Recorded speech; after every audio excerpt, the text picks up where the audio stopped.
دیکھا بایزید بستامی بستر کے کنارے کھڑے ہیں. کہا بیٹا کیوں کھڑے ہو؟ کہا ماں آپ نے رات پانی مانگا تھا نا، اس لیے کھڑا رہا کہ نہ جانے کب آنکھ کھل جائے. اب جب پانی دینے کے لیے پیالہ الگ کیا نا تو وہ برف چمڑی سے چپک چکی تھی، تو جب وہ برف الگ ہوئی نا ہاتھ سے خون نکلنے لگا. حضرت بایزید بستامی رحمت اللہ تعالی کی ماں نے جب یہ دیکھا نا کہ بیٹا ساری رات کھڑا رہا اور اب اس کا ہاتھ بھی لہو لہان ہو گیا، حضرت بایزید بستامی کی ماں نے پتہ اس رات کیا دعا دی؟ کہتی یا اللہ میں اس سے راضی ہوں، تو بھی اس سے راضی ہو جا. دیکھو کیا مقام ملا، اولیاء کرام کے سردار بن گئے. یہ وہ دعائیں ہیں جو دل سے نکلتی ہیں. ماں باپ کی خدمت ایسی کرو، اب کہو نا کہ دل سے دعا نکلے. جب وہ دعا نکلے گی نا پھر وہ کام بننے آپ سوچ نہیں سکتے. کیا خوبصورت دین ہے ہمارا. ہم نے اپنے بچے کو دین کی طرف نہیں لگایا. اگر ہم بچے کو دین کی طرف لگا دیتے، دین اس کو ہماری خدمت کی طرف لگا دیتا. ہم بچے کو قرآن و حدیث سکھاتے، قرآن و حدیث اس کو ہماری خدمت سکھا دیتے. ہم آج یہ جو تکلیف اٹھا رہے ہیں اس کی ایک وجہ یہ بھی ہے کہ بچہ ہم نے دین سے دور کر دیا. اگر آپ چاہتے ہیں کہ آپ کے بڑھاپے کا سہارا آپ کے بچے بنے، آپ کے مرنے کے بعد بھی آپ کے لیے صدقہ جاریہ بنے، تو آپ نے اپنے بچوں کو دین کی طرف لانا ہے. کچھ اولادیں وہ ہیں جن کی ماں باپ نے تربیت ایسی کی، ہم نہیں چاہتے، وہ خود رابطہ کر رہے ہوتے ہیں کہ ماں کا انتقال ہو گیا، یار کچھ کنواں کھدوانا ہے، کوئی مسجد بنانی ہے، کوئی مدرسے میں میری ماں کے لیے مجھے کچھ کرنا ہے. کیوں؟ ماں نے تربیت ایسی کی، والد نے تربیت ایسی کی، انہیں ماحول ایسا دیا کہ ماں باپ کے مرتے ہی انہیں فکر ہو گئی کہ میری ماں قبر میں اکیلی ہے، میرا والد قبر میں اکیلا ہے، اس نے روز مجھے کھانا کھلایا تھا، آج میں روز اسے ثواب پہنچانے کا کوئی انتظام کروں. یہ اس بچے کے دل میں خیال کیسے آیا؟ کیونکہ اللہ نے اسے اچھا ماحول عطا کیا، ماں باپ نے اس کو اس ماحول کی طرف بڑھایا. تو میں یہاں والدین سے گزارش کروں گا کہ خدارا اپنے بچوں کی ایسی تربیت کرو کہ بڑھاپے میں بھی تمہارا ساتھ دیں اور مرنے کے بعد بھی تمہارے لیے صدقہ جاریہ کا باعث بن جائیں. آپ کے بچے آپ کے قدموں میں رہیں گے اگر آپ نے بچوں کو دیندار بنا دیا. اللہ کرے یہ فارمولا سمجھ آ جائے نا. ہم سمجھتے بچہ میری بات مانے، میری کیوں نہیں مانتا؟ ارے پہلے سے اللہ رسول کی بات منانے والا بنا دو، یہ تمہاری بھی ماننے والا بن جائے گا. کیونکہ جب یہ جائے گا نا دین کی طرف، اسے قرآن ماں باپ کی طرف بھیجے گا، اسے حدیث ماں باپ کی طرف بھیجے گی، اسے علماء کرام ماں باپ کی طرف بھیجیں گے. ہم اس راستے پر بھیج دیں جہاں سے یہ بچہ مجھے واپس مل جائے. سورہ فاتحہ 100 مرتبہ پڑھ کر جو دعا مانگی جائے وہ قبول ہوتی ہے. سورہ بقرہ کی تلاوت سے شیطان گھر سے بھاگ جاتا ہے. آیت الکرسی پڑھنے سے محتاجی دور ہوتی ہے. سورہ کہف کو ہمیشہ پڑھنے والا دجال کے فتنوں سے محفوظ رہے گا. والدین کی قبر پر ہر جمعہ سورہ یاسین کی تلاوت کرنے سے اس کی حروف کی تعداد کے برابر ان کے گناہ بخش دیے جاتے ہیں. سورہ الدخان پڑھنے سے مشکل دور ہوتی ہے. جو قریب المرگ ہو اس پر سورہ جاسیہ کا دم کرنے سے خاتمہ بالخیر ہوتا ہے. سورہ حجرات کا پڑھنا اور دم کر کے پینا گھر میں خیر و برکت کے لیے مفید ہے. سورہ قاف پڑھنے سے جو باغ ہوتے ہیں ان کے پھلوں میں کثرت ہوتی ہے. سبحان اللہ. سورہ رحمان 11 بار پڑھنے سے تمام مقاصد پورے ہوتے ہیں. سورہ واقعہ جو شخص روزانہ پڑھے گا اسے کبھی فاقہ نہ ہوگا. سورہ ملک کو ہر رات پڑھنے والا عذاب قبر سے محفوظ رہے گا. سورہ مزمل کو 11 بار پڑھنے سے ہر مشکل آسان ہو جاتی ہے. سورہ مدثر کو پڑھ کر حفظ قرآن کی دعا مانگنے سے قرآن کریم کا یاد کرنا آسان ہو جاتا ہے. جو بچے حفظ کر رہے ہیں ان کے لیے زبردست وظیفہ ہے. سورہ النازعات پڑھنے سے جان کنی کی تکلیف نہیں ہوگی. سورہ دحا پڑھنے سے بھاگا ہوا آدمی واپس آ جائے گا. سورہ علم نشرح کو جس مال پر پڑھ دیا جائے اس میں خوب برکت ہوتی ہے. سورہ تین والتین والزیتون جو ہے 3 مرتبہ پڑھنے سے اخلاق و کردار بہتر ہوتے ہیں. سورہ علق میں جوڑوں کے درد کا علاج ہے. سورہ قدر جو صبح و شام پڑھے اللہ عز و جل اس کی عزت بڑھا دے گا. سورہ بینہ برس اور یرکان کا علاج ہے. جس آدمی یا جانور کو نظر لگی ہو اس پر سورہ عادیات کا دم مفید ہے. سورہ قارعہ پڑھنے سے بلاؤں سے حفاظت رہتی ہے. سورہ تکاثر کو 300 بار پڑھنے سے جلد قرض ادا ہو جاتا ہے. کئی لوگ کہتے ہیں جناب قرض بہت ہے، چلے قرآن کا وظیفہ لے لیں. الہاکم التکاثر یہ جو سورت ہے 300 بار پڑھنے سے بہت جلد قرض اتر جاتا ہے. سورہ عصر پڑھنے سے غم دور ہو جاتا ہے. سورہ ہمزہ اور سورہ فیل دشمن کے شر سے حفاظت کے لیے اور سورہ قریش جان کی حفاظت کے لیے بڑی مجرب ہے، بڑا کمال کا وظیفہ ہے. سورہ ماعون بڑی مشکل کے وقت میں پڑھنا بہت مفید ہے.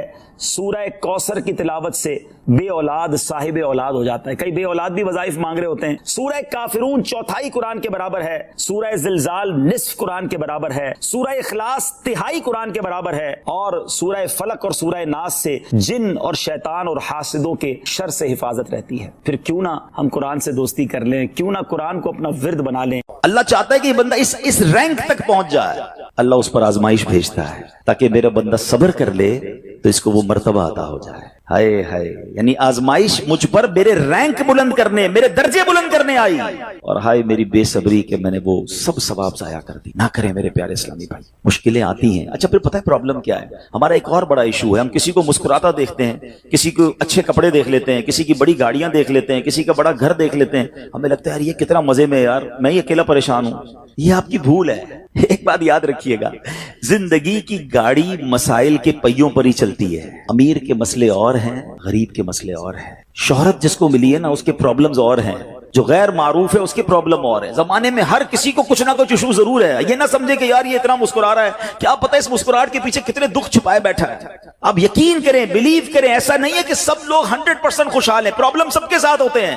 میں کیا کیا بتاؤں آپ کو، ہمارے پاس تو لوگ دعائیں کروانے آتے ہیں نا، ایسی پرابلم بتاتے ہیں کہ پیروں سے زمین نکل جاتی ہے. بعض اوقات ہم اتنے بڑے گھر میں جاتے ہیں، اس کی گاڑیاں کروڑوں روپے کی کھڑی ہیں، ان سے ملاقات ہوئی، وہ کہتے ہیں حضرت آپ سے ایک الگ سے دعا کروانی ہے. جب وہ بیچارہ اپنا مسئلہ بتاتا ہے نا، ہمیں لگتا ہے یار ہمارا تو غم ہی کچھ نہیں ہے. کتنی بڑی آزمائش سے گزر رہا ہے، کتنی بڑی پرابلم سے گزر رہا ہے. میں آج کی آپ کو مثال دیتا ہوں. ایک ہمارے بہت اچھے بھائی تھے، آج سے کچھ عرصہ پہلے انہوں نے ہمیں ایک ماشاءاللہ پراپرٹی دعوت اسلامی کے لیے، بچیوں کے مدرسے کے لیے دی، اور اس کے چند دنوں بعد ان کا وصال ہو گیا. ان کو بیچاروں کو کینسر تھا. میں ان کے گھر پہ دعا کرنے گیا. ان کے بیٹے نے مجھ سے جب گلے لگانا تو بیٹا رونے لگا. اچھا میں سمجھا کہ بیچارہ اپنے والد کو یاد کر کے رو رہا ہے، ظاہر ہے 16 دن پہلے انتقال ہوا. اندر گئے، دعا کی. اس کے بعد میرے کان میں کہتا ہے کہ عبدالرحیم بھائی اس وقت میری زوجہ ہاسپٹل میں ہے. میں نے کہا کیا ہو گیا؟ کہ میری وائف کو بلڈ کینسر ہو گیا ہے. والد کا کینسر میں انتقال ہوا ہے. اللہ نے بڑا نوازا ہے ان کو، جیولرز ہیں. لیکن میں یقین کریں، میں آپ کو سچ بتا رہا ہوں، میں گاڑی میں بیٹھ کے میں بھی رونے لگا، کیونکہ وہ بندہ جب مجھے چھوڑنے آیا نا پھر میرے گلے لگ کے رو رہا تھا. میں سوچنے لگا یار کتنا دکھ ہے لوگوں کو، اللہ نے کتنی بڑی ہم پر مہربانیاں کی ہیں. اگر مجھے کوئی بڑی بیماری نہیں ہے، میرے بچے میرے ساتھ ہیں، میری فیملی میرے ساتھ ہے، نہیں چاہیے یار دنیا کے سارے اللہ تللے، نہ ملے اتنی ساری لگژریز، صحت سے بڑھ کے کچھ نہیں ہے، مگر ہمیں اس کی قدر ہی نہیں ہے، ہمیں اس کی کوئی اہمیت کا اندازہ ہی نہیں. پوچھو ان سے، کروڑوں روپے ہیں مگر علاج نہیں ہو پا رہا، ڈاکٹر بعض اوقات مایوس کر دیتے ہیں. کتنا تکلیف میں ہیں لوگ، اور ہم ہیں کہ چھوٹی چھوٹی باتوں پر بے صبری.